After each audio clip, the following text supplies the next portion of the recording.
Hello' বন্ধুসকল, স্বাগতম জনাইছোঁ মোৰ ইউটিউব চেনেল ইনজয় অসমলৈ। আৰু আজি উৰুকা আপোনালোকে জানে, সেই উৰুকা হিচাপে মই এটি ঘৰুৱা ভিডিঅ'ৰে আপোনালোকক কিছু আমোদ দিব পাৰিম নে নোৱাৰিম, কিন্তু ভিডিঅ' এটা বনাইছোঁ আৰু আপোনালোকে কোনো ধৰণৰ স্ক্ৰিপ্ট নকৰাকৈ চাব। আৰু ভাল লাগিলে লাইক কমেণ্ট শ্বেয়াৰ সকলো কৰিব আৰু আশা কৰোঁ সকলোৱে ভাল পাব। তেনেহ'লে বৰ বিশেষ কথা নাপাতি আহক আমি ভিডিঅ'টো আৰম্ভ কৰোঁ।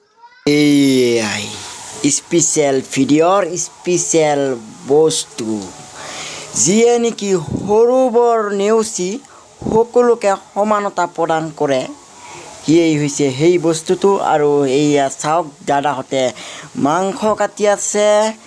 এয়া কেনেদৰে চাওক, কি সুন্দৰভাৱে মাংস কাটি আছে।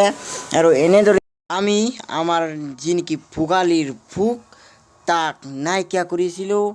আৰু সকলোৱে মিলা প্ৰীতিৰে এনেদৰে তামচা ভৰ্তি কৰি আমি দুপৰীয়াৰ এসাঁজ খোৱাৰ হেঁপাহ থাকে, আৰু সেই হেঁপাহ পূৰণ কৰিবৰ কাৰণে মই আনি আছোঁ মাংস, গাহৰি মাংস আৰু ছাগল তথা পঠা মাংস আনি আছে।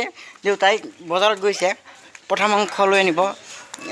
গাহৰিটো পুৰি খাম আৰু সেইটো ভাতৰ লগত খাম আৰু পঠা মাংস। বিহু আৰু বিহু বুলি নাৰিকল এযোৰ আনিলোঁ। এয়া নাৰিকল আপোনালোকে দেখা পাই আছে, আৰু আনি আছে দেউতাই লৈ আহি আছে। ভাত এযোৰ মই দাগি লৈ আনিছোঁ। আৰু বিহু খাবলৈ বুলি আমন্ত্ৰণ কৰিছিলোঁ কেইটামান বন্ধুক, আৰু সেই নিমন্ত্ৰণ ৰক্ষা কৰি আহি পাইছে আমাৰ মাজত সুজিত চৌহান। তেওঁক আগবঢ়াই লৈ যায়।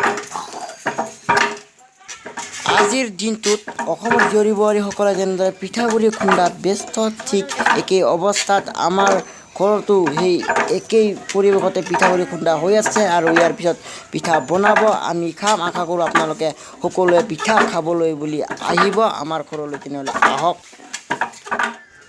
আৰু আহি অৱশেষত সন্ধিয়া হ'বলৈ ধৰিছে, আৰু চোতালত জুইও লগাইছে। ঠিক তেনেদৰে আমি গাহৰি পুৰি আছোঁ। গাহৰি পূৰা খাম। আৰু ভিডিঅ'টো ভাল লাগিলে লাইক কৰিব, শ্বেয়াৰ কৰিব, আৰু চেনেলটো ছাবস্ক্ৰাইব কৰি থ'ব বুলি আশা ৰাখি ভিডিঅ'টো ইমানতে